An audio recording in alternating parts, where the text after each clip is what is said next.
Ces dernières années, quand j'avais des baisses de morale ou des baisses de motivation, j'avais tendance à tout le temps reporter ça sur des choses extérieures en me disant que c'était de la faute de la société, de mon travail ou de trucs du genre. Bien sûr, il y a vraiment des choses extérieures qui sont des fois toxiques ou négatives et qui viennent vraiment impacter notre état d'esprit, mais en réalité, nous, on peut aussi choisir comment on va réagir à ces choses-là. Et justement, c'est un aspect de ma vie que j'ai dû reprendre en main et je me suis rendu compte que le mindset, ça avait un énorme impact sur l'atteinte de nos objectifs et sur comment on se sentait au quotidien.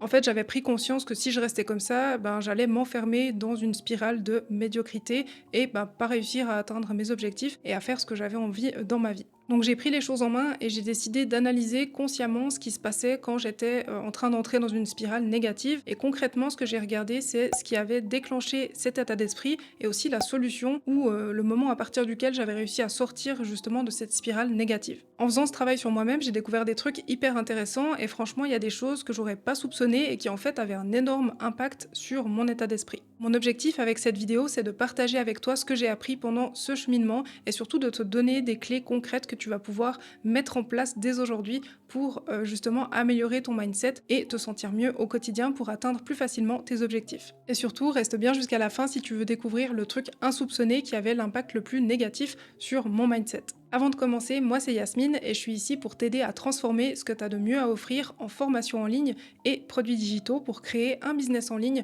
au service de ta liberté financière, géographique et temporelle. Et bien sûr, n'oublie pas de t'abonner à la chaîne et d'activer la cloche des notifications si tu veux être au courant des prochaines vidéos qui seront disponibles. Le premier élément à surveiller pour avoir un bon mindset, c'est l'entourage. De mon côté, j'avais deux problématiques. La première, c'était mon entourage virtuel, donc tout ce qui va être surtout réseaux sociaux. Et la deuxième problématique, c'était l'entourage, on va dire IRL, donc l'entourage réel. Par rapport à mon entourage virtuel, ce qu'il y a, c'est que souvent, les gens, quand ils postent des trucs sur les réseaux sociaux, ils montrent que ce qui se passe bien, ils montrent rarement les aspects négatifs de leur vie, ce qui fait que si on suit trop de comptes un peu lifestyle, on peut arriver avec un feed où en fait on a que des vies hyper instagrammables, hyper stylées, et on a tout le temps l'impression, nous, d'être en retard, on voit des gens qui avancent dans leur vie, qui atteignent leurs objectifs, et nous, si on n'a pas le même rythme, en fait, on peut se sentir dépassé. Par rapport à l'entourage réel, après des fois c'est plus compliqué parce que si on travaille par exemple dans un bureau où il y a d'autres personnes puis qu'il y a beaucoup de gens un peu négatifs qui se plaignent à longueur de journée, moi personnellement ça m'impacte quand même. Donc voilà, après si on peut éviter d'avoir ce genre d'entourage c'est mieux, mais je sais que des fois c'est pas évident. On peut pas forcément tout le temps démissionner et puis changer de job, sachant qu'il y a quand même pas mal de problématiques ces temps et donc les gens sont aussi de moins bonne humeur. Je me suis dit qu'est-ce que je peux faire du coup pour améliorer la situation, que ce soit par rapport à mon entourage virtuel et à mon entourage réel. La première solution que j'ai trouvée, en tout cas par rapport à mon entourage virtuel, c'est de mieux choisir les comptes que j'allais suivre. L'idée, c'est de suivre aussi des comptes de personnes qui montrent des moments de la vie un petit peu plus réels et puis qui partagent peut-être les mêmes problématiques que moi, qui ont parfois de la peine à se motiver, parce que clairement, la plupart des gens qui montrent sur les réseaux sociaux leur vie, on a l'impression qu'elles sont tout le temps motivées, mais il y a quand même des personnes qui partagent aussi les moments où ça va moins bien et du coup qui donnent aussi des conseils pour ça, comme j'essaie de le faire avec vous d'ailleurs aujourd'hui. Par rapport à l'entourage réel, on va faire exactement la même chose, c'est-à-dire qu'on va faire un tri et qu'on va vraiment porter attention à comment les gens nous font nous sentir. On va pas pouvoir s'écarter de tout le monde et c'est pas forcément le but non plus, il faut laisser la chance aux gens d'évoluer ou de changer. En tout cas, il faut pouvoir leur parler de notre ressenti, leur laisser la chance de peut-être prendre conscience qu'effectivement elles sont un peu négatives ou un peu toxiques sur certains points, c'est possible et des fois on s'en rend pas compte, on a tous des fois des comportements toxiques. Là, ça leur donne la chance de changer ou d'améliorer leur comportement si c'est nécessaire et vous, ça vous permet du coup de faire le tri aussi s'il y a des personnes qui veulent même pas vous entendre parler de ça, peut-être que c'est le signe qu'effectivement c'est des personnes qui vont pas forcément vous apporter du positif et après c'est à vous de choisir si vous voulez passer du temps avec ce type de personne ou non. La deuxième chose à surveiller, c'est son planning. Dans mon cas, j'ai remarqué qu'à certains moments de la semaine, j'avais vraiment des baisses de morale et aussi après avoir fait certaines activités ou au contraire quand il me manquait aussi certaines activités. Ce que j'ai constaté aussi, c'est que si on n'avait pas une bonne structure pour notre semaine, vraiment un bon planning qui nous correspond, le temps passait super vite et rien que de prendre conscience de ça, voilà, ça me faisait aussi déprimer, etc. Donc vraiment, j'avais un souci avec mon planning et je me suis rendu compte qu'il fallait que je prenne les choses en main. Ce que j'ai fait d'abord, c'est d'aménager un planning qui correspond vraiment à mon rythme. J'ai commencé à regarder, ok, à quel moment de la semaine je suis plus déprimée, est-ce que c'est plutôt en milieu de semaine, en début de semaine, en fin de semaine, et par rapport à ça, j'ai essayé d'aménager mon temps pour que ça me permette de me remotiver en fait au moment où j'en avais le plus besoin. La deuxième chose que j'ai mis en place, c'est de faire des bilans réguliers, donc que ce soit tous les jours, en fait, tous les soirs, vraiment faire le bilan de la journée et surtout, une fois par semaine aussi, de le faire. Ça, c'est hyper important, je trouve et ça m'a vraiment permis, encore une fois, de bien aménager mon temps parce que d'une semaine à l'autre, voilà, parfois on est plus fatigué, moins fatigué ou on a envie de faire plus ou moins de choses ou plus certaines activités que d'autres. L'objectif aussi en faisant ces bilans, c'est de traquer un petit peu mes progrès et puis de me rendre compte de l'effet que ça a, en fait, tous ces changements sur justement mon état d'esprit et aussi sur mon bien-être général.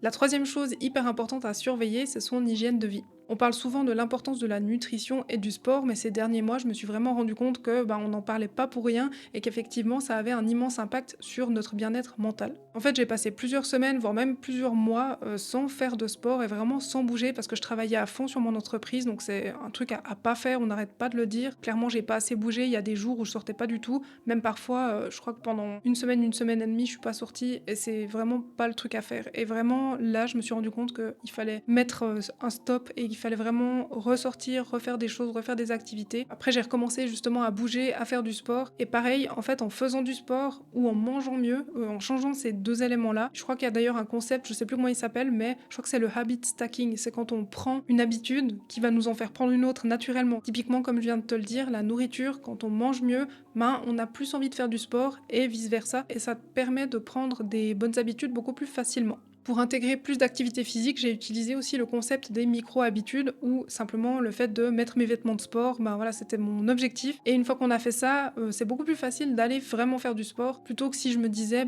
voilà, je vais faire 1 heure de sport aujourd'hui. Puis en fait, il faut s'habiller, il faut choisir un sport, il faut y aller, il faut peut-être planifier aussi ses exercices. Et là, mon seul objectif, c'est de dire, ok, tu mets tes habits. J'ai commencé comme ça et en fait, ça m'a beaucoup aidé après à reprendre les choses en main à ce niveau-là. Par rapport à la nourriture, moi je suis une grande fan de nourriture, donc mon but c'était pas forcément d'éviter de manger certains aliments, mais il fallait que je trouve des moments dédiés pour pouvoir justement me faire plaisir sans culpabiliser et sans que ça me fasse du mal au niveau de la santé. Donc le fait d'avoir fait ça, ça m'a énormément aidé aussi à me sentir mieux et puis du coup à prendre aussi l'habitude de faire du sport en me disant là t'as bien géré ton plan, tes repas, t'as bien mangé et tout, t'as une bonne nutrition, là ça me donne envie en fait d'autant plus de faire du sport pour continuer de prendre soin de sa santé. Avant, là où j'étais dans une spirale négative de pas faire de sport, pas manger, donc on en fait de moins en moins, là ça m'a fait repartir dans une spirale positive où je mangeais bien, je voulais faire du sport, je faisais du sport, j'avais envie de manger bien, et du coup ça fait vraiment repartir sur une spirale positive.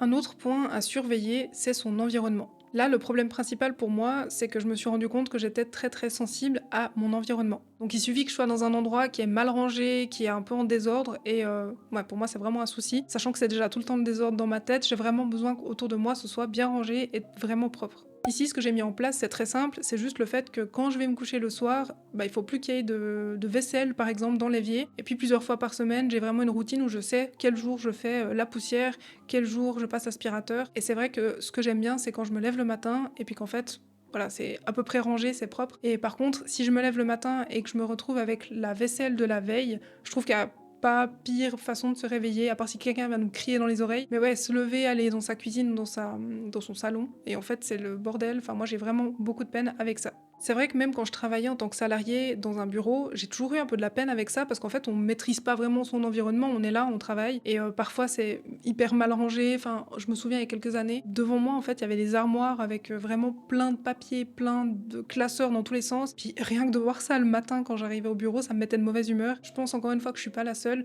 mais c'est vrai que du coup, pour ma part, j'ai décidé vraiment de reprendre ça en main et je vois des vrais résultats. Et enfin, le dernier truc à surveiller, c'est le divertissement. Là, j'ai décelé 2 problèmes. Le premier, c'est la fâcheuse tendance en fait des algorithmes à nous montrer, dès qu'on a regardé un truc sur un thème, nous montrer que ça. Et en fait, ça veut dire que dès qu'on va regarder, enfin, pour vous donner encore un exemple concret, typiquement sur YouTube, il suffit que je regarde un documentaire sur la précarité ou ce genre de truc. Déjà, quelle idée, vous me direz, mais voilà, c'est proposé dans le feed, je me dis, vas-y, je regarde un truc.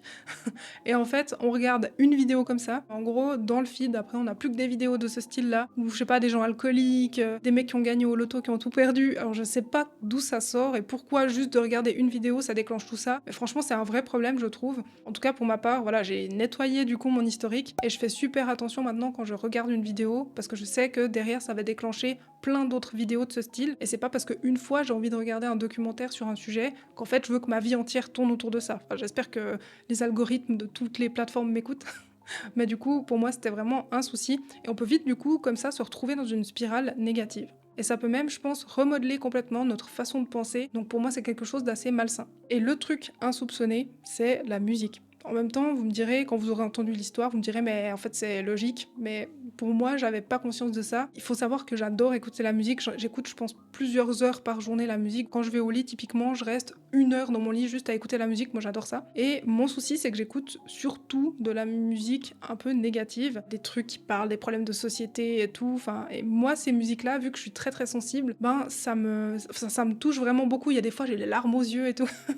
Vraiment abusé. C'est un truc, je pense, de mon côté à moins faire. Alors j'adore toujours ce style de musique, mais j'ai pris la décision que quand j'écoutais ce genre de musique, fallait pas que ce soit le dernier truc que je fasse de ma journée. Je pouvais écouter ça, mais typiquement après il fallait écouter autre chose ou faire un truc un peu positif, parce que sinon on peut vite aussi, pareil, se retrouver à ne voir que les problèmes en fait qu'il y a dans le monde et autour de nous. Et du coup, bah là clairement, l'état d'esprit il est flingué. Donc si vous êtes comme ça aussi, faites bien attention. Des fois on se rend pas compte en fait de ça. Moi je me rendais pas compte. C'est juste qu'à un moment donné je me suis dit, mais attends, du coup, ben là t'es déprimé. Alors oui, il y a ce problème-là, oui, il y a ça, mais en fait tu vas jamais t'en sortir si tu restes dans cette spirale négative. Le message que je veux faire passer aussi dans cette vidéo, c'est qu'en fait, c'est normal d'avoir des baisses de morale. On n'est pas censé être tout le temps à 200%, et c'est pas ce que je veux vous inculquer dans cette vidéo ou vous dire. Le but, c'est simplement d'être plus conscient justement de son état d'esprit et des choses qui influent sur justement sur notre mindset.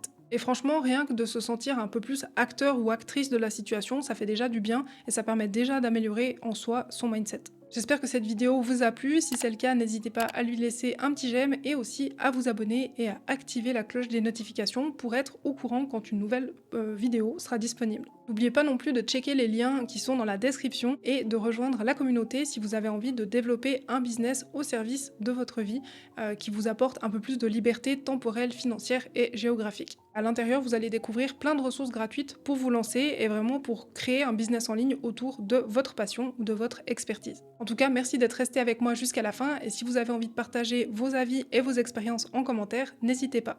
À bientôt!